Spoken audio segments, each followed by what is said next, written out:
Hello, good evening. Sorry, that was quite loud. I apologize for that.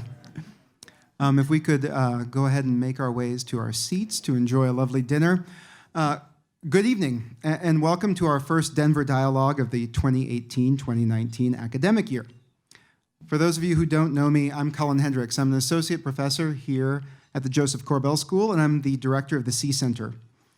Our Denver Dialogues are meant to create a public dialogue among academic and policy authorities on issues related to 21st century challenges in global peace and security. We have been able to host these dialogues with generous support from the Carnegie Corporation of New York as part of their program around rigor and relevance, which seeks to improve the transfer of research and expertise between higher education and the policy world in the area of global affairs. This support has been absolutely vital and catalytic in helping the C Center, a community of engaged scholars in service of the public good, take our activities to new heights. And it is to new heights which we must aspire. For the need for informed public debate has probably never been more dire than it is right now. Tonight, folks, we have a very special treat indeed with Dr. Bruce Jentleson, Professor of Public Policy and Political Science at Duke University, here to discuss threats to a global order that, while far from perfect by any stretch, has been responsible for sustained peace and prosperity without parallel in modern history. I'll tell you more about Dr. Jentleson here in a moment. His interlocutor this evening in our dialogue will be someone who's no stranger to thinking about global governance or threats to the global order, and that's our own Deborah Avant. Debbie is the C. Chow Kang Chair of International Studies here at the Corbell School, and was the founding director of the center that I now have the honor of directing. I've said it once and I will say it again many times. Debbie, as a friend, mentor, and center director, you have set an extraordinarily high bar. Thank you for all that you have done and continue to do for our center and for the DU community more widely. You weren't getting out of this without something. Come on. Okay. So tonight, actually, it's my distinct honor to present Dr. Bruce Jentleson with our Engaged Scholar Award. This award recognizes him for his career-spanning commitment to making his scholarship and insight, but also his time, his sweat, and presumably some tears along the way, a part of the policy process. He began with stints as a foreign policy aide to Senators Al Gore and Dave Durenberger and a role in the State Department during the Clinton administration. Dr. Jentleson was also the senior foreign policy advisor to Vice President Al Gore during his 2000 presidential bid, and thus perhaps only a few hanging chads away from having been national security advisor or something similarly august. From 2009 to 2011, he served as senior advisor to the U.S. State Department Policy Planning Director Anne-Marie Slaughter. In between, he somehow managed to find some time to direct the Sanford Institute, now the Sanford School of Public Policy at Duke University. And in 2012, he served on President Obama's National Security Advising Steering Committee. And he's done all of this while developing a reputation as a first-rate scholar on issues ranging from public opinion around the use of force as a foreign policy instrument, to more recently, the role of individual leaders and their thoughts, values, and styles in promoting peace. To that end, he has just this year published Peacemakers, Leadership Lessons from the 21st Century Statesmanship, available at a bookstore, Kindle, or non-denominational e-reader near you. I encourage you to check it out. On a more personal note, I would like to thank Dr. Jentleson for having dedicated so much of his time and effort to bridging the gap, that is, to helping academics and policymakers understand one another, and helping academics to contribute to public debate and decision-making in meaningful ways. At the C Center, we sometimes take for granted that our scholarly community really values our efforts to engage meaningfully with a diverse group of policy actors. But that hasn't always been the case, and it's not always the case other places. As one of the co-directors of the Bridging the Gap project, he has worked tirelessly to advocate for a deeper appreciation of these contributions in the academy, where inward-focusing activities and publications are still largely the coin of the realm. Thank you, Bruce, for your various contributions to the academy, to the policy practitioner world, and to helping people who have come after you to have a somewhat smoother experience in navigating those two spaces. For these reasons and many more, we thank you. Please join me in thanking him. Please.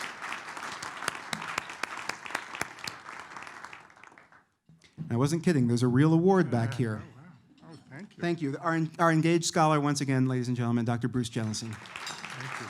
Thank you so much. Thank you. Beautiful.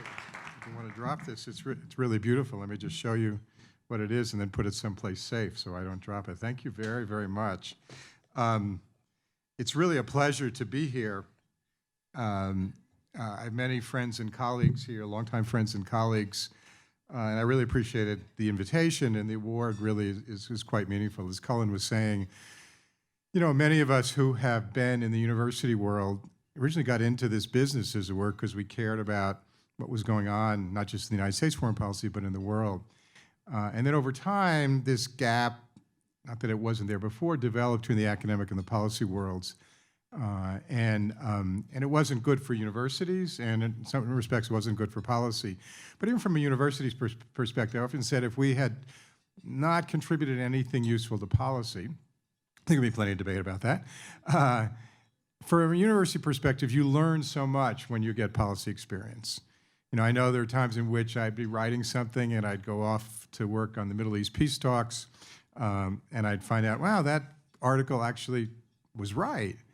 And then I find out that the other one was really wrong, and you know, somehow delete that from ever hearing. But you also, in terms of your students and the mentoring role that we play, it's been really grateful, and really great opportunity for me, and the programs we've developed, Bridging the Gap and others, have created opportunities for many people in this room who've contributed to them along the way. But I have to say, as a Duke person, the best example I know of the relationship between the academic and the policy world was when I was recruited to Duke in the year 1999 to be head of our, Sanford then Institute of Public Policy. Doug Scrivener, who's here, who knows Duke well and is a good friend from the Sanford Board Advisors, knows that our building is here, and there's a big parking lot, and right over there is Cameron Indoor Stadium.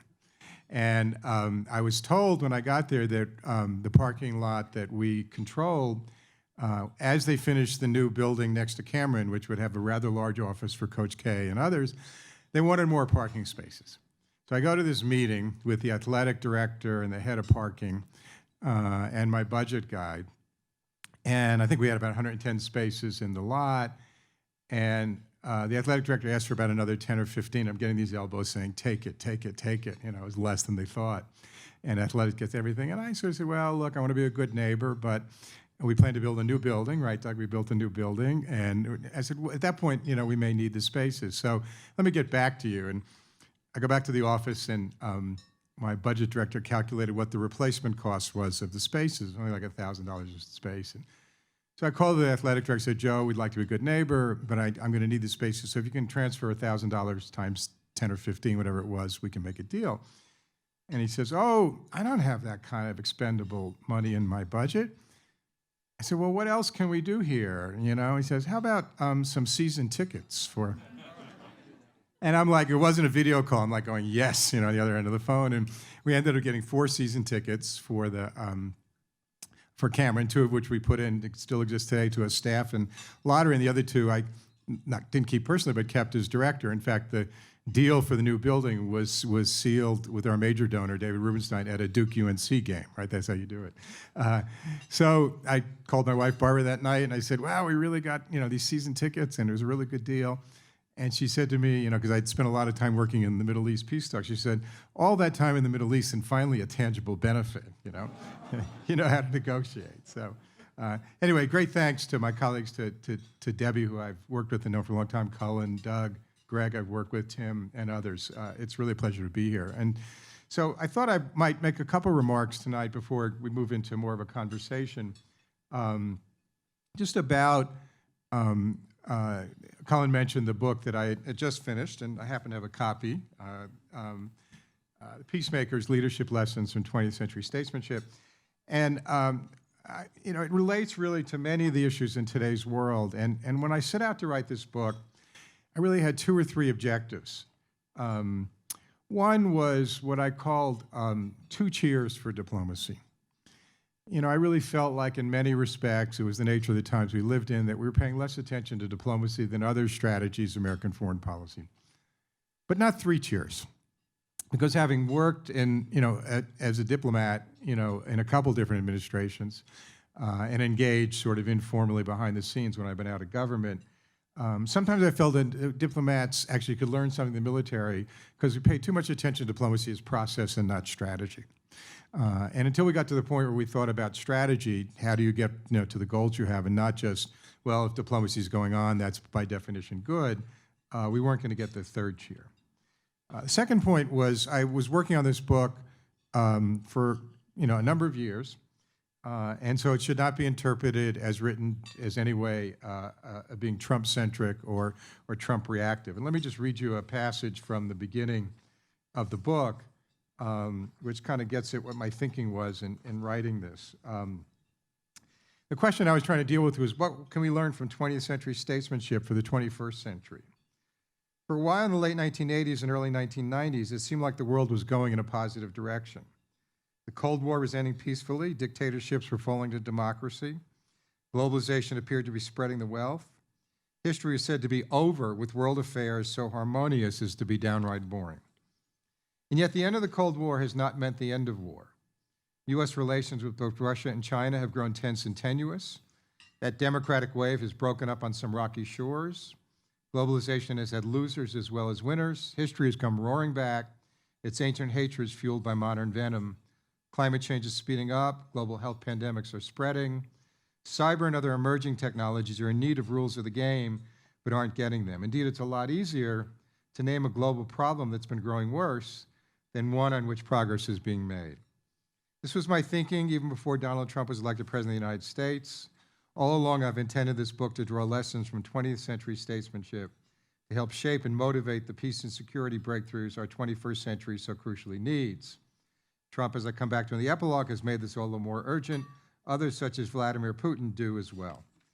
In so many ways, we are at one of those crucial moments and turning points that Isaiah Berlin spoke to, at which leaders will determine the next course history takes, for the worse or for the better. And I have an epigram at the beginning from Isaiah Berlin, in which he says, at crucial moments, at turning points, individuals and their decisions and acts can determine the course of history. And I tried to think about this in the sense of the great debates about leaders make history or history makes leaders. When we all go through graduate school in political science, it's kind of pounded out of your head to think about individuals. It's all about systems and structures and timeless concepts like the balance of power and the national interest. And having spent a lot of time inside the Beltway, it's like all about personality, right? It's all about the chemistry. And of course, like a lot of things in life, the balance is in the middle. And so I try to think about, and I looked really, in writing this book, I thought about leadership, not just in politics or foreign policy, but what's it like in the business sector? And what's it like in higher ed? And what's it like in civil society? And what can we learn almost generically about what it takes for leaders to make major breakthroughs? And so in many respects, it came down to what I call the 3 C's: constraints, conducive conditions, and choices. Any leader, and I'm sure many people in this room can relate to this from your own personal and professional work, will face constraints when you're trying to make major change. And you may have conducive conditions, but there's the domain of choice, which is really crucial. Neither constraints nor conducive conditions tend to be determinative. So I tried to think about situations in 20th century global affairs where individual leaders made choices that led to major breakthroughs in peace and security that another leader in that situation wouldn't have done. In many respects, make an argument about why they wouldn't have done that. And as a baseball fan, I thought about the statistic that is often used in sports today of the wins against replacement, right? That how many wins does this shortstop contribute to a team that compared to every other shortstop in baseball? And I didn't really have a statistical formula. That's WAR, wins against replacement player. And I sort of came up with SARL, statesman against replacement leader, and needed to make an argument in each case that the choices made would not have been made by another leader. They didn't do it on their own. And in every story that I tell, there's lots of other players. But they really, really played a crucial role. And in saying they made a breakthrough for peace, none of them made perfect peace. That would have been a really short and thin book, would not have taken a few fellowships to finish, unfortunately. But they made major breakthroughs which made further progress possible. In some cases, as I'll give you a couple examples in a second, there's been backsliding and backlash against that. But it didn't take away from the significance of what they made. And I was in London a week or so ago giving talks on this, and there I used Ladbrokes, here I'll use Las Vegas. I think in every one of these, if you'd gone to Las Vegas, before these things happened, you would have gotten really good odds that they wouldn't happen. And very consistent with what really one is the great hallmarks of the Corbell School. I thought about statesmanship in a very broad way.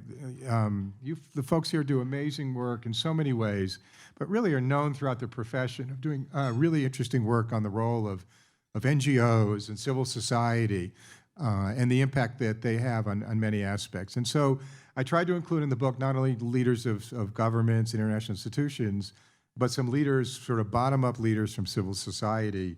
And in all of these cases, draw out what the lessons are for the 21st century, both about leadership and about the particular issues that we dealt with. And in choosing people for the book, I had a couple of caveats. One is none of them were perfect people. Nelson Mandela is in the book. Wasn't a perfect person and had particularly good relations with his own children. Franklin Roosevelt was the book, and as we know, he had his own issues in terms of being unfaithful to his own wife. But there's a lesson there that, we're not waiting for Godot as we think about leaders. We're really looking for, people that can make certain things happen. And it's not about their whole record. And I'll give in terms of everything. So one of the chapters is on the U.S.-China breakthrough with Henry Kissinger and Zhou Enlai. It's not an endorsement of the whole Kissingerian foreign policy, far from it. But it says that we can learn things from the statesmanship that happened in that particular instant that relate to many of the breakthroughs we look for in the 21st century. And so I tried to do that and bring out representative cases in 5 different areas as we think about peace: the relations among major powers, building international institutions, reconciling the politics of identity, advancing freedom and democracy, and then the 5th is promoting global sustainability. I can go through all the leaders in the book, but I think in the interest of time, because I really want to get to have some conversation with Debbie and the rest of you, let me just give you a couple examples and show how they relate to the 21st century. So the Kissinger-Zhou Enlai one is really interesting. Again, July 1971, there's these secret talks. If anybody gone to Las Vegas and said, what are the chances of a major breakthrough in U.S.-China relations? Remember, that was Red China, which we considered worse than the Soviet Union, even though the Soviets were the ones that we almost went to nuclear war with. And Kissinger goes into these secret talks.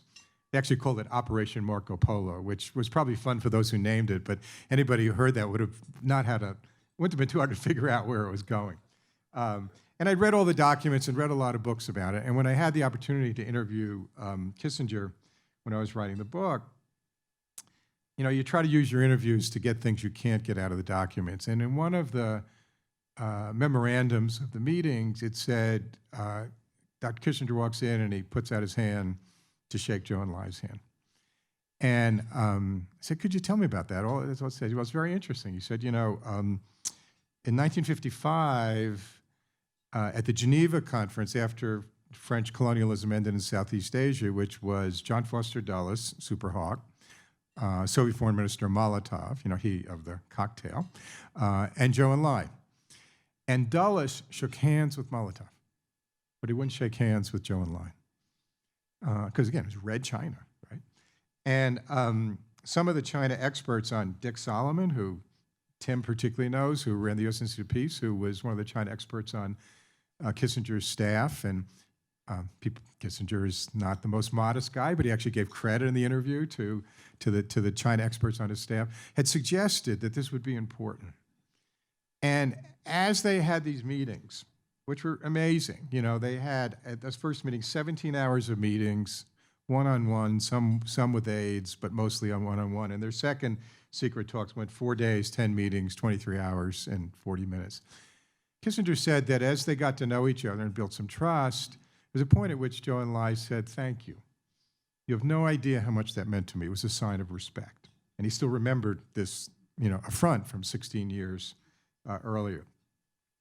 And, Nixon and Mel got the opera, and they did the politics, but Kissinger and Zhou Enlai really did the statesmanship. And when you look at the negotiations that they did, there are a couple lessons that come out of it that very much relate. Right before the Trump-Kim Jong-un summit, I've been asked by one of the blog sites, foreignpolicy.com, to write something based upon, I have a case in here about Gorbachev and Reagan too, about that, what to expect. And I said two things. One is, in diplomacy a lot, you go for the transactional. I know when I was working for the State Department, we'd send Secretary of State Clinton off on trips, and she'd have her asks, whether it was with an adversary or an ally, and the deliverables you look for, very transactional. But when you're dealing with a major adversary like China, what Kissinger and Zhou Enlai saw is you need to make the transactional serve the transformational. And there's a line from Zhou Enlai in the transcripts in which he says, quote, "Only the settlement of fundamental questions first can lead to the settlement of other questions."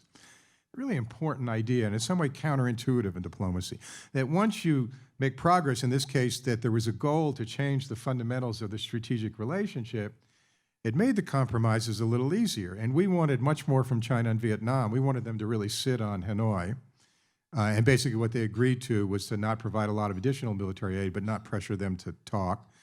And China really wanted the Taiwan issue settled then and there. And we agreed to one China, but it was another 8 years before we normalized relations. And as we know, it's still not fully settled today. But it made those compromises more possible. The second thing was you see coming together the personal, the policy, and the political. You know, and this, frankly, is a problem with any recent president. It was true in the Obama administration. It was true in administrations before that. When leaders go to these summits, you know, they have their talking points, and they relate to each other across the table with talking points. It's very hard in these situations to get to the transformational, the core aspects of the relationship when you're doing that. Reagan and Gorbachev actually did that to the consternation of many of their aides. You know, they built a personal relationship. And when you have that trust among leaders, it doesn't mean you've solved all problems, but it's a context, and again, I think you can think about this in other settings, that makes other compromises possible. So in thinking about current events, you know, my view on the Singapore summit that I wrote about at the time was my concern was the politics actually could be manageable. You know, if President Trump did something on this, he has sort of a Nixon goes to China to bring it home. And Kim Jong-un, we presume, controls his own politics. We don't actually fully know, but we presume that. But, you know, the policy, you know, was not, it had to get to the transformational, and in the end, we haven't gotten there yet. You know, one side says you commit to denuclearize now, and all the other benefits follow. And the other side says, you know, the only way we'll commit to denuclearization is if, you know, some of the benefits follow along the way. And so, you know, that wasn't fulfilled there. And the personal, you know, 4 hours among two leaders who have no experience of this. One's a 30-something-year-old guy who's really been out of his country, and you know, people may disagree in this room, but President Trump, who doesn't particularly, you know, with people that are adversaries, doesn't actually deal with the interpersonal that way, would not. So it didn't explode, but it didn't succeed. And so I think as we look around the world at various issues, I saw this to a certain extent in the Arab-Israeli, where the progress was made between the Israelis and the Jordanians, the Israelis and the Egyptians, and to a certain extent while Rabin was alive, between the Israelis and the Palestinians. You saw these aspects. You saw building up trust. And so those are some of the lessons that really carry forward. Another one at the other end, at the civil society end, was I have a chapter in here about Northern Ireland and two Northern Ireland women named Betty Williams and Mayreed Corrigan. And they were everyday people. Mayreed Corrigan was a secretary in a Guinness brewery. And one day in the early 1970s, her sister and her sister's 4 children are hit by an IRA getaway car being chased by British police. A couple of the children are killed, the sister and some of the other children are injured. And Mayreed Corrigan goes to the hospital, and she comes out, and she's interviewed by a BBC reporter, and says, well, what do you think? And she says, it's got to stop. You know, most people don't want this violence. And in the jargon of today, it went viral. BBC reporter cried, you know, didn't need Twitter or social media to go viral. It set off a movement called the Northern Ireland Women for Peace, which got organized, and Betty Williams joined in. Eventually, the two of them win the Nobel Peace Prize. And they didn't solve the problem. In fact, within 5 or 6 years, they're actually forced out of the movement because they don't really know how to handle the next stage. And it's another 20 years before the diplomats get the Good Friday Agreement. But it broke the cycle of violence such that the level of killing never went back up to those levels. And it was a classic, bottom-up statesmanship. Why did it happen at that moment? Why did it go viral? One of the other chapters is on the founding of Amnesty International in 1961 by a very odd-duck British lawyer named Peter Jentleson, who'd actually run for the House of Commons 4 times and failed. And on October 28th, 1961, writes this op-ed in the London Observer about prisoners of conscience. And I think all of us who've written op-eds really believe we're going to change the world with our op-ed. And we get a few comments, sometimes not nice ones and others. And somehow this struck a chord, and this notion that you would, defend human rights in the communist world, in the Western world, and in the then so-called third world. And it also went viral. Newspapers around the world picked it up. This organization he founded by 3 years had grown tremendously, budget and organizations. By the late 1960s, he's actually forced out. Same thing. He didn't have the capacity to consolidate and institutionalize, and it really set off the modern human rights movement, which is not just about Amnesty International, but is about any number of groups. So, some of the stories are more familiar, Mandela and a number of others in the book, but the point was really to look at what can be done and then to try to draw lessons in all of these areas. And the sense is that we can sometimes feel like we're overwhelmed by the problems of today. That's what wine is for, I guess. And we can feel that they're intractable. And many of them rightly feel that way. But virtually, who would have thought there'd be a peaceful transition to majority democracy in South Africa? Didn't solve all their problems, but it happened. Who would have thought that some of the breakthroughs that happened in the Israeli-Arab situation, particularly through Yitzhak Rabin, would have happened? They happened. Didn't solve all the problems, but it showed what could be done. And so part of my goal in the book was to lay out strategies in each of these areas. I talked about the major powers one, and I did in the other areas, but also to demonstrate that things can change and that breakthroughs can be made. We've got many problems with U.S.-China relations today, but that's not because Kissinger and Zhou Enlai failed. It's because some of the building blocks after that, but even with that, for almost 50 years, it's pretty amazing that there hasn't been a major conflict. And so I sort of end the book with 3 things. Being a peacemaker is difficult. Rabin gets assassinated. Gorbachev gets deposed politically.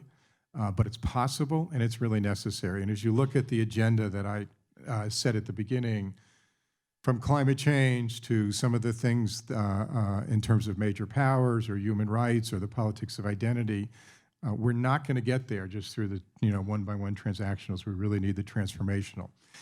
And these leaders were not necessarily people that you would have pointed to them originally.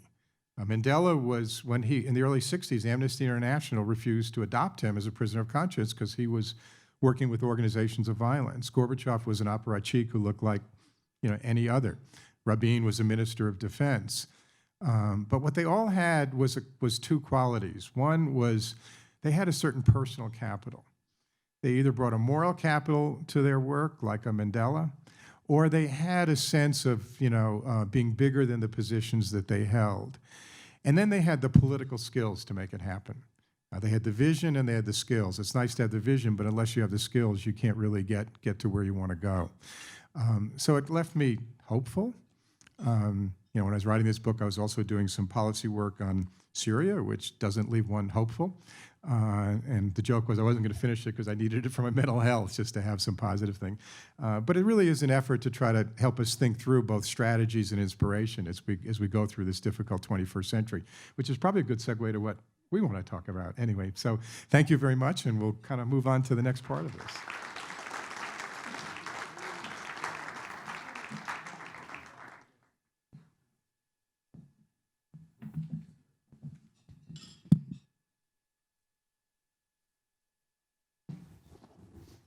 All right.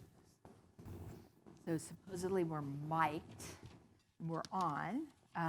Thank you, Bruce. That was great. I actually had a chance to read a little bit of the book, which I thought was really interesting. I mean, I really liked the degree to which these people are really people. And I think that we are so used to thinking, that good leaders have to be just amazing and perfect. And in fact, none of us are. And so I think, kind of taking that human element into consideration is an important part of it. And I also, there's a really interesting interaction between the personalities of people and their strategies, which I think is really interesting. And I wasn't going to ask this before, but I think I'll start actually with something about that, because one of the key things for all of these people is actually their networks of people that they bring with them.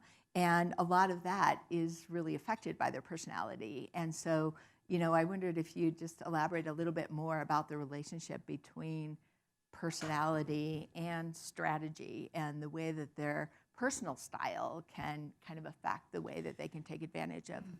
Yeah, that's a great question, because even though I talk about individuals, there are many other actors that come in. I mean, even the end of the Cold War, it's not just Gorbachev and Reagan, it's Pope John Paul, it's Lech Walesa, and it's others.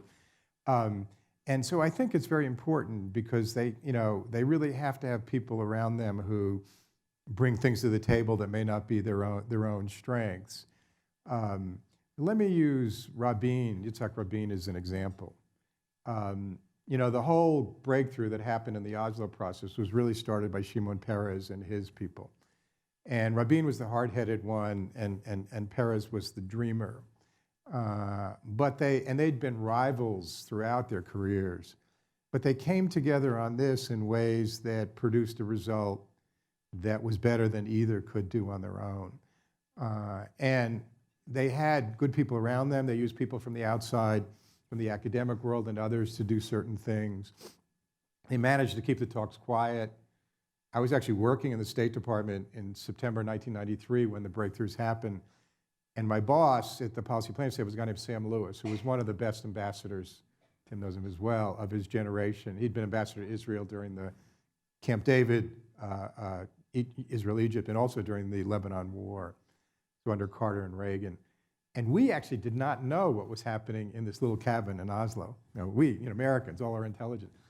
And when we finally found out, there was this exchange of letters between Yasser Arafat and Rabin, which Arafat recognized Israel's right to exist, and Rabin recognized the PLO as a representative of the Palestinian people. And Ambassador Lewis, takes them off the fax machine, if we remember what that was, and says to me, I still remember it, he says, we handle a lot of pieces of paper every day, but these are two really historic pieces of paper. And so Rabin worked with the network around him.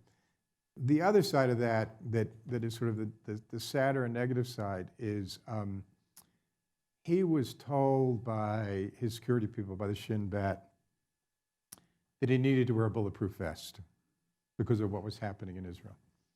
And he could not believe that he needed to do that among his own people. And so he didn't use that aspect of his network well. And in the end, he'd been wearing a bulletproof vest, it would not have cost him his life. So I think it makes your point in both directions. Right. Interesting. Well, what I really wanted to ask Bruce about, and I think we can all benefit from, is he's writing now on, what should we do about this world we're living in? And he has a great article in the Democracy Journal suggesting that liberal internationalism and the liberal international order is something that was not perfect and was showing strain long before the 2016 elections, and that it has not only crumbled, it's really unlikely to return. So there's a lot of people that are, looking at ways in which we can, change what's happening in the United States, and suddenly this international order will reappear. And I think Bruce rightly demonstrates different ways in which it really, had a lot of problems in it that made it makes it unlikely that it is going to return.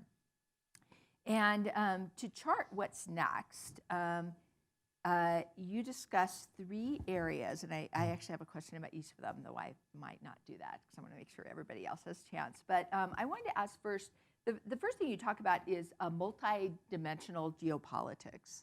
And you make, kind of contrary to sort of the typical realist argument, this claim that actually all of these different powers, could create a thicker kind of network that would be more stable than we might otherwise see. And you talk not only about, the networks of, Brazil and India and BRICS, but you're also talking about, the Chinese, and then you're talking about civil society and different kinds of organizations. One of the things you don't talk about in the journal is the commercial sector and companies. And so that's my first question is there a role for companies in this order? And, I'm thinking, I just wrote a blog yesterday about the Microsoft employees that, are urging Microsoft to pull out of the JEDI competition. And, there've been a lot of that kind of thing going on in the U.S. And I just wondered what you thought about that and what you thought about the corporate role. So the context of this piece was, and I mean, my politics are obvious. I've worked for Democratic administrations. I did work, Colin mentioned Senator Dave Durenberger back in the 70s, who was a Republican from Minnesota, Midwestern moderate in those days. But literally, I've been more on the Democratic side. But I felt like, and in 2016, I was chairing one of the Hillary Clinton foreign policy groups in the campaign. And my feeling was we were, all kind of invoking this theme of leadership. It worked in speeches, but we're missing the changes that have been happening. And since Donald Trump's become president, there's been a lot of analysis, angst, et cetera, about the issues, much of which I think is warranted. But to see him and the Brexit vote as effect, not just cause, there were developments and currents that were beginning, globalization's losers, not just winners, the underperformance of international institutions that were there, that would have been there even if Brexit had come out differently, and even if Hillary Clinton had won, that we would still be dealing with in this changing 21st century world. And it was a little bit of a pushback to some of my close friends, both academic and political policy, about saying we can't just say, he's against free trade, or he's protectionist, we're for free trade. It runs deeper than that. So in relation to the corporate sector, I think it really is important in a number of respects. I mean, I think about climate change. I'm not an expert in this area, but you think about the ways in which, for example, that the mayors of cities and the heads of companies have come together in the "we're still in" movement, right? We're still in Paris, and have had meetings and demonstrations about, not demonstration in the streets, but demonstrating what can be done about the ways in which they will continue to try to meet the goals, because they can also turn it into good business, and they also believe it's the right thing to do. So that's a really good example. Having said that, it's a compensatory role. It can't substitute for policy. It's enormously important, particularly if it's additive. I think the whole notions of the global compact that our colleague John Ruggie tried in the UN to get corporations to do that. So it's an enormously important role. And also even the rethinking of many of the trade issues and the ways in which some of our trade policies may have helped GDP and shareholder, but they contributed to domestic inequality. You can't do that just by government.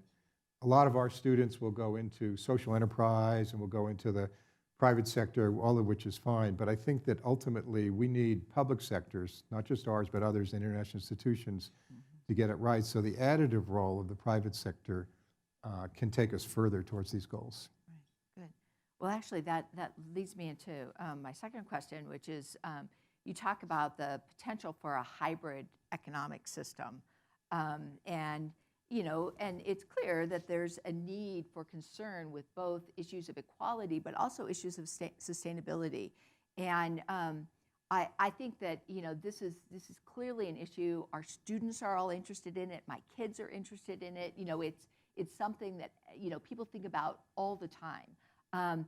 And yet it was interesting to read that and realize how little you read about things like that in kind of the policy world. And I just wondered what you were reading. Like, what were your models? What are you thinking about? What do you think is like a promising way to push in that direction? So in the book, I talk about sustainability as it relates to the environment and also to global public health, which if you think about both of those, we spend a lot of time about weapons of mass destruction, as we should, WMD, but if you look at the public health models for pandemics, they're very much DMD, diseases of mass destruction, and we've been fortunate, for reasons I want to say, and the environment in terms of that. So I think that some of the work that's going on in public health now is on the preventive side, right? Because in an interconnected world, diseases spread unintentionally. They can go with agricultural products, they can go with birds, they can go a variety of ways. And we've seen Ebola and Zika and a number of other things that have been contained. Why have they been contained? Because the public and the private and the nonprofit sectors have been able to come together with joint strategies, right? The Gates Foundation, which I talk about in the book, is an example of philanthropy statesmanship, has the second largest budget in the world for public health, right? Now, there's pros and cons of the Gates Foundation. They have their critics, but they can't take the place of the World Health Organization. But they do that. So that's on the philanthropy side. On the climate change side, what I've been intrigued by is a number of major investment funds. I mean, if you think about the projections about what renewables were going to cost 10 years ago, and when certain incentives were put in place, which the hydrocarbon sector is playing incentive, suddenly the cost went down and markets were created, and we began to see that some things were achievable. And there are some big investment funds, that have been able to work with, large pension funds, large university endowments, company-level analysis, and both do good and do well, return to their investors better than the Dow or the S&P, and also contribute to sustainability. Bloomberg's doing some of that. Al Gore's actually involved in a lot of that these days. A number of other people are. So I feel like there's ways in which we can, do these things as part of your lunch talk today was about the latest IPCC report, that are not necessarily regulatory and you have to get into the old, it's bad for the economy, but it's good for the environment. We put our creativity and our investments towards it, these trends which we've seen, particularly in the last 10 years, in a relatively minor way, if we were more systematic about it, I think could really be a big deal. Yeah, interesting. Okay, so I have one more question, which is relevant to your the award we just gave you, which is so I totally bought your argument, and in fact, I would recommend it to everybody because it actually makes you feel kind of good to think about, what do we need in the world? We need the potential for Americans to find self-respect in their work, and to create the possibility for a different kind of economic model where we consume less and aim for more equality and sustainability, and then encourage more peaceful relations. So you read this and you think, yes, and then you pick up the newspaper and you think, oh my God, how do we take steps? And I know that there's a lot of students in the room. There's young faculty members, there's old faculty members who are all eager to take steps. And I just wondered, sort of reflecting on your Bridging the Gap work and the work that you've done in the public sector, if you had advice for ways in which people who, want to help build these goals that you've laid out can help. So one part of that relates to the Bridging the Gap and this wonderful award you've all bestowed upon me, which is really about the role of universities in society. We are an incredibly important institution in society. We get an awful lot of benefits from that, particularly private universities do. To a certain extent, I think in our disciplines, in political science and international relations, paradoxically, we kind of, we're just concerned about the dialogue among our disciplines, or overly concerned. And that's very important. You need scholarly work to go forward. But we have many facets to our mission.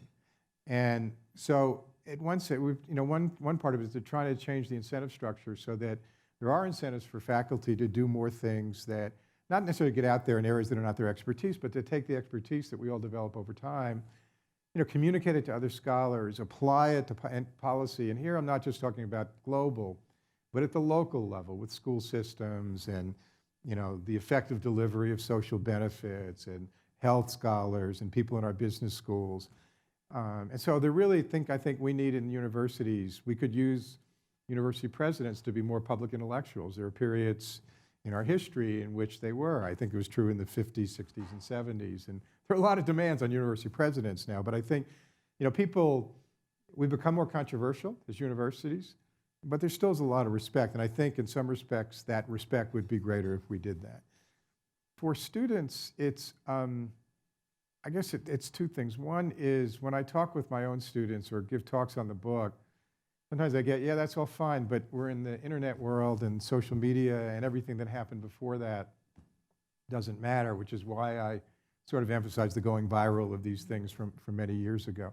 I think it's to think about ways in which the challenges of this era are unique. They're specific to 21st century technology, society, et cetera, but also the ways you can learn from history, right? I just did a class the other day with my students in a course on the progressive era. 4 constitutional amendments were passed within 20 years, never before in American history.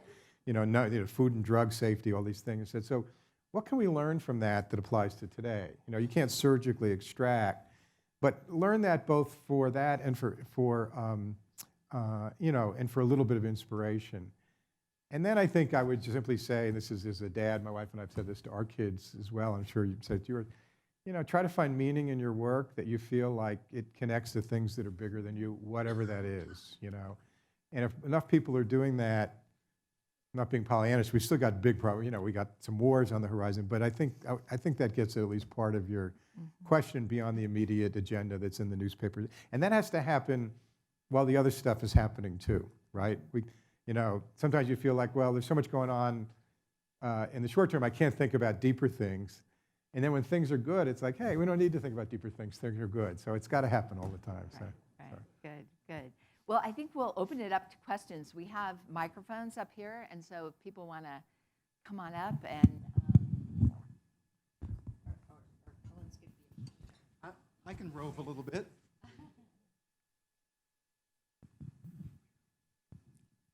Thank you very much. This was a wonderful, intriguing. So coming out, I haven't read your book, so I can't maybe you've already touched on this, but a sort of historical question is sometimes people would say, well, it's been 70 years, so the part of the problems we forgot how bad World War II was, we forgot how bad fascism was, we forgot how bad war in general, and that's part of our problem. And just, I would like to know if you think that's true or can offer perspectives. The second kind of question, which is in this current period, and again, you probably have addressed this in your book, which I'm looking forward to reading, to what degree do we have a better chance these days to change things quickly? And my wife and I have been talking about how quickly we could deal with the 12-year window coming up. But of course, in World War II, we remobilized the whole country, and right. So do you think this is a time of rapid change, or are we kind of caught up in intractable? So easy Sure. questions. Yeah. To answer your first one, history, is not a path forward. It's more cyclical, right? And on the National Archives, it's carved the past as prologue, right? Right on our National Archives. And I think, and I think we need to realize this. We went through a lot of, in the 80s and 90s, democracy was on the move, capitalism had survived, Frank Fukuyama's notion of end of history, and history didn't end. This is a little bit about the liberal order. Why would we think, even if that order worked really well for the world, in the post-1945 period, why would one think that it worked the same 70 plus years later when a lot in the world has changed? So I think we have to have a sense of history of, and it, when you think, the civil rights movement made great achievements in the 60s, and then there's a lot of fallback. So that's my sense of history, more so than the time period. I mean, there is concern, if you didn't, my grandparents were concerned that I didn't live through the Holocaust, and they wanted to make sure I understood that. And so I think that's always something that's there, but you can make history graphic for people, and technology helps there. In terms of today, I guess I feel that I don't think our challenges are any greater than any other period in American history or other. They're different, but sometimes we feel that, we do feel overwhelmed, and it's understandable, and there are a lot of things that are unique about it. I think your point is, in the same way things can get bad quickly, they can get better quickly. From an American point of view, if you think about the sense of purpose people had in World War II, when my mom died, she grew up in northeastern Pennsylvania, and she still had in her papers many years later the thank you letter for her for growing her victory garden in Scranton, Pennsylvania, right? So, we haven't had anything like that. If we could have a sense of national purpose, of some goals, which we do need to compete, whether, no country is going to dominate the world, but it's a much more competitive world out there than it was for us, after World War II, where Europe was destroyed, much of the world were colonies, much was behind the Iron Curtain. We've got to be at the top of our game, almost like an athlete, and that's what I keep hoping we can do and looking for, because we can be, but we really have to be able to compete, not just economically, technologically, with our ideas, with our sense of what the strengths of our society are. So at least it's an effort to answer your question. Sure. Hi. You mentioned wars on the horizon, which immediately alarmed me. And I was curious what future conflicts you see likely, possible, probable in the next 5 years. Well, I saw a nice horizon tonight when I came here of the sun setting over your mountains, I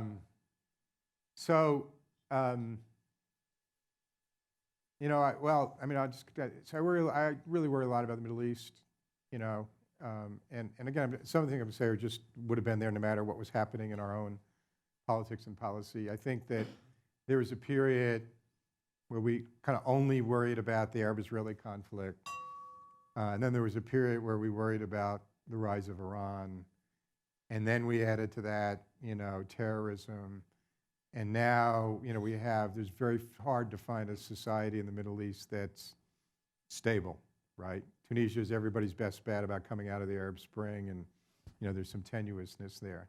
And I think what we see is a world in which, one of my little expressions in this article is what I call the Vegas dilemma, that, there's that old commercial, what happens in Vegas stays in Vegas. It may have been true or not. But the Vegas, what happens inside states doesn't stay inside states, right? Syria is a really good example. The conflict there has been horrendous for the Syrian people. The outflow of refugees has been a huge factor in the rise of populism and right-wing groups in Europe, right? Not the only one, but a huge factor there. And it's created the real risk of a wider regional war. Saudi Arabia is involved on one side, Turkey's involved on another side, Israel and Iran are getting close to, the Russians are there. So the Middle East comes to mind. And here I'll talk about the current administration. I worry a lot about the United States and Iran. I feel like I happen to support the Non-Proliferation Agreement in 2015, and most intelligence analysts, U.S., international, and Israeli, say it was working pretty well. Analysts, not government. And I think we're doing something there that is creating a problem that didn't need to be there. And I worry about North Korea, too. I feel like if things don't get better, we could go back to where we were a year ago. So that's just a small list, of things. But, and there are many conflicts going on. Again, many people, many colleagues here are studying these conflicts. The Colombian peace treaty hasn't held as well as others. So I don't want to put a total damper on people's evening, but there are a lot of risks there. I'll tell you what I don't worry as much about. Everybody talks about a new Cold War between us and Russia. It's not ideological to that extent. It's not global. We're not on the edge of nuclear war. We've got conflicts. There is no reason why we should lead to war with China. We may, by miscalculation, but I worry less about those than I do about some of the other ones that I mentioned.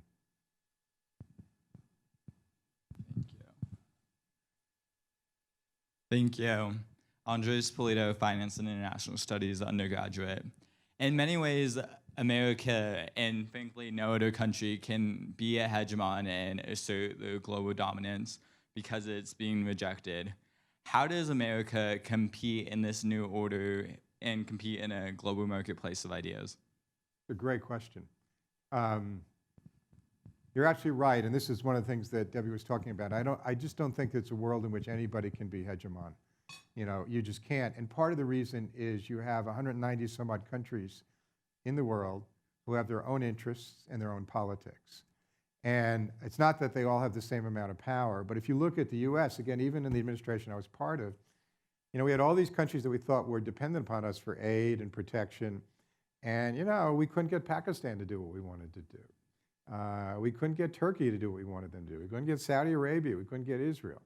I think the Chinese are starting to find out the same thing in some of the countries they're trying to develop relations in. And so there is what I call the pluralization of diplomacy, where there are more states as well as other actors, that, are forces in international affairs than any other era, in history. The major powers will always be the major powers, right? Because they're bigger, they have bigger economies, and they have more military power. But it's not an era, and most states don't want to sign up with one team or the other team. Again, the Middle East, Egypt has relations with us and with Russia.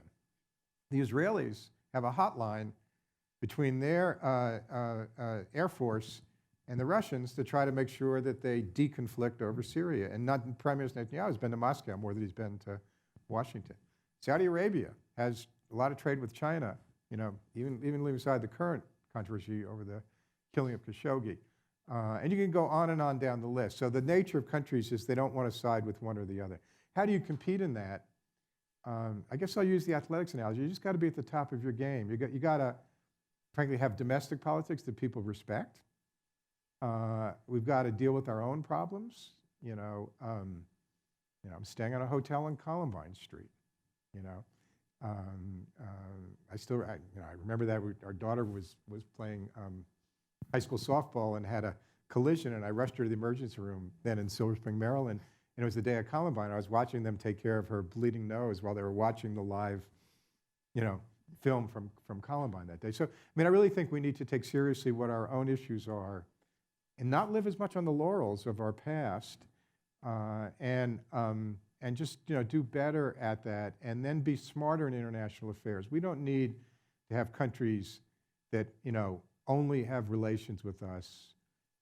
And we need to make better choices on where we use our leverage to try to get countries to work with us. And so a lot of it is strategy and understanding and conveying to the American people, if you say we're not running the world anymore, it doesn't mean we're coming home. In fact, one other point is that, younger generations, some polling that's been done recently on foreign policy says it's not isolationist, it's internationalist. The Chicago Council's polling. And on many issues, it believes in globalization. But the issue on which, when you break it down to generational cohorts, the biggest difference is on the question that was asked, do you believe the United States needs to maintain superior military power? And the millennial generation, says, much lower percentage saying yes. You might think they would say more because of 9/11, but they lived through two longest wars in American history and have seen that military power hasn't solved them. They don't want us weak, but they don't put a priority in that, and they don't put a priority on the use of force. And so I think there's actually some pragmatism in the younger generation. We need to really rethink a bit how we play that role where we provide some leadership and pursue our own interests. So I'm going to take Mike Runner / Center Director's prerogative and ask a question. You've used a couple of sports metaphors, and I'm sometimes struck by the fact that athletes and entertainers, so movie stars, singers, and whatnot, seem to be the only people left in American society who are both visible and also have a high kind of Q rating that can cross over the aisle, so to speak. Where do you see the next generation of truly sort of bipartisan leadership coming from in the United States? Do you see it coming from these very non-traditional kinds of sources in entertainment, frankly, or do you see it coming as some sort of natural wellspring from existing political parties and political organizations? I think from a lot of places, Colin. I think the point about sports stars is really interesting. I have a colleague in the business school at Duke who does a lot on whether it's good or bad for companies to get involved in politics, and he contrasts Michael Jordan and LeBron James, right? Yeah. Michael Jordan operated with, everybody buys Nikes, and LeBron James is out there. And so the notion of how we think about these stars have changed. Some people can get in trouble doing that. So it's kind of interesting to see what's happening, in that respect with business. I feel like that's going to come from all over. I guess I feel, maybe because I've, been in political science and public policy my whole career, was in academic policy, that we really need people that understand policy and politics. I think sometimes looking outside that for leaders, you can get a lot of, fresh faces, good blood, people come in.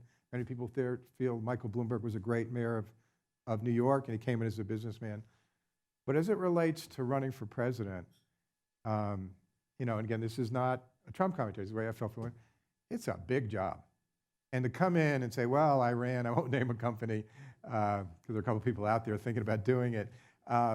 I think, I'd rather see people who have had some political and policy experience, but it doesn't mean necessarily the more you have, the better you are. So it's really a mix, I think, in that respect, but the change in business is kind of interesting to me. So. Okay, so I'm not hearing a strong position on Dwayne "The Rock" Johnson's candidacy, Yeah. and I can presume you won't be the head of his national security Right. team. Okay, great. I'll pass. Sam, I've got one more in the queue, and then we'll come over to you. You got my question. Oh, okay. Oh, Ooh. yeah. Okay, you mentioned that the U.S. is no longer the hegemonic power today. So in that context, what do you see the distribution of power in contemporary world? Is it bipolar or multipolar? If bipolar, who are the two big powers? If it's a multipolar, who are those multipoles of the world? And also a related question here. In this type of new power configuration, what are the norms, prevailing norms? Are we going back to the 19th century power politics, might makes right? All the current so-called liberal international order could be prevailed and maintained? Great questions. Let me see if I can remember all the pieces. It's not bipolar. There are some issues on which I think the two biggest economies in the world, the United States and China, can have a huge impact. The Paris Agreement was a really good example. Prior to that, U.S. and China got together, on agreements about, what each would do on emissions, and it helped set the stage for others to join. So where there are issues, I think on some of the issues of stability in East Asia and South Asia, I think to the extent that U.S. and China can find some common ground, they'll have an enormous impact. In countries, I know when I was in Australia recently, I was at a dinner with some Air Force people, and one of their Air Force guys said to me, "Look, we want the United States to be present in China. In Asia, we were about trying to get too powerful. But if you start to play the game zero sum, you win and China loses. We don't want that either, right? So it's not bipolar." And I don't even think it's multipolar. In some ways, it comes back to what Debbie said. There are so many actors. We talked about the role of business, philanthropy, statesmanship, NGOs. And it's a global era. And the other question in relation to so many countries that have impact on issues. I mean, in the Middle East, it's not just, Israel and Saudi Arabia, it's all these other countries and other parts. So I think I refer to it as the first global era in history, because you have the range of actors that goes beyond the 5 poles of a multipolar world. Norms, yeah, I really worry about that. I worry about that at home too, frankly. One of the norms and one of the failures, I'll say, of the Obama administration was on Ukraine. Because we had fairly well established after World War II that interstate aggression was something that we didn't always stop, but there was a strong norm against it. We haven't really figured out what to do about intrastate conflict, right, where it happens inside and states claim sovereignty. Part of my criticism of the liberal order is that a lot of these institutions we created underperformed, and those of us that believe we need them and we need norms need to kind of do tough love to try to make them stronger, rather than just say, well, people like John Bolton don't like them and we disagree with them. And so those norms need to be strengthened, but it's going to be a collective effort. The United States is simply not in a position, it was a very unique historical position in the immediate period after 1945, maybe up to the late 1960s. Very unique position, and those conditions don't exist in the world in terms of the distribution of economic power. While we have a lot of military power, we see the limits of its utility on a variety of things. So we have to play a really big role, but we can't play the same role we did in another era. It just won't work the same way. Great. Here, I'll come to Abigail.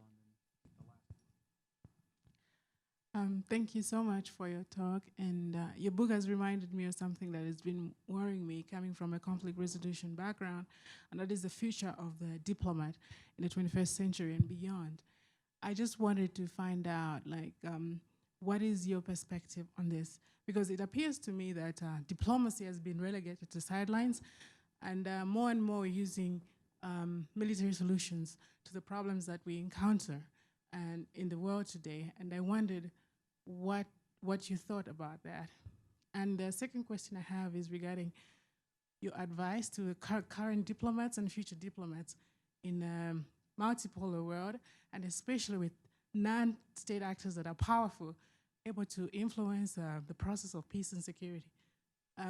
My question is that, what are some of the strategies that future diplomats could learn or adapt as they go? Thanks. Yeah, those are great questions. And I think that, you know, my 2 cheers, but not 3, you know, but really, if you look at some of the major progress that's been made in world affairs in the last 40, 50 years, the Marshall Plan was diplomacy. The Camp David Agreement that ended the war between Israel and Egypt, which has lasted now, was diplomacy. You know, the Reagan-Gorbachev agreements, you know, sure, both sides had militaries, but it was crucial diplomacy, Kissinger and Zhou Enlai. So we sometimes underplay diplomacy, right? And I think that's where, you know, it's important to give it its credit. You know, we probably, in this room, could probably name famous generals, a longer list of famous recent generals than famous diplomats, you know, and I think that's telling. The rest of your question, I think, is really important. I think that, and here, you know, there has been an outflow of people from the Foreign Service in the last 2 years that's of quite concern, and in other sectors of government. You know, our policy schools work a lot. You know, we have a broad agenda, you know, with a lot of areas, but it goes deeper than that. When I was getting out of college in the early mid-1970s, if you're interested in international affairs, you could get a PhD, become a professor. You could join the Peace Corps. You could go in the Foreign Service. As my mother would have told you, I didn't do any. 3 buddies, we went to Europe, bought a van, and traveled for a year on $6 a day. But hey, you know, that was before we got on with life. Today, for you and many of my students, you know, the choices are wide open. You can, you know, work for an NGO. You can work for a company. And all of that is good, as we've been saying. So the Foreign Service that gives us our diplomats has to compete. And it's had problems. I remember when Colin Powell was Secretary of State, he really tried to change this. I think the Iraq War got in the way. But, you know, people were saying, well, maybe I'll go work for McKinsey. It's a higher salary than the State Department. But the NGOs don't pay much more than, you know, than the Foreign Service. And what I would hear from students was, I can make more of an impact there. And so the Foreign Service still has some rules where, you know, if you're interested in a particular region of the world, you go there for 4 or 5 years. And then they don't want you to become too expert, and they'll switch you to another region. And a lot of us have been trying to get the Foreign Service to change those kind of things to make it more attractive to young people, you know. And that runs deeper, again, than the current, you know, disaffection and discontent.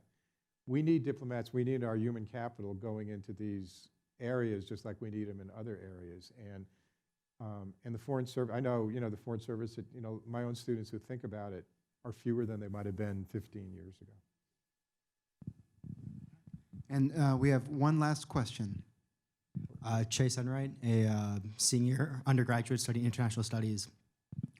As we quite possibly enter a post-Westphalian system where issues know no boundaries, what can international institutions, in particular the United Nations organization, do to ensure that we don't return to a system where the strong do what they can and the weak can do what they bear with what they must?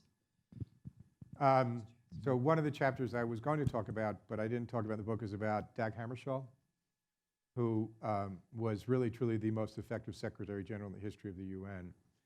And I tell a couple of stories there about his diplomacy and his statecraft. One I'll just mention now was the Suez Crisis of 1956, right, where, you know, you had, you know, Britain, France, and Israel invaded Egypt over the nationalization of the Suez Canal and other issues, and you had 4 huge crises coming together. You had third world nationalism, you had the Arab-Israeli conflict, you had the Cold War, and you had the legitimacy of the Security Council because 2 permanent members had invaded.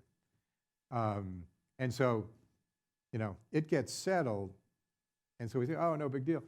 But the explosiveness of that is not to be underestimated.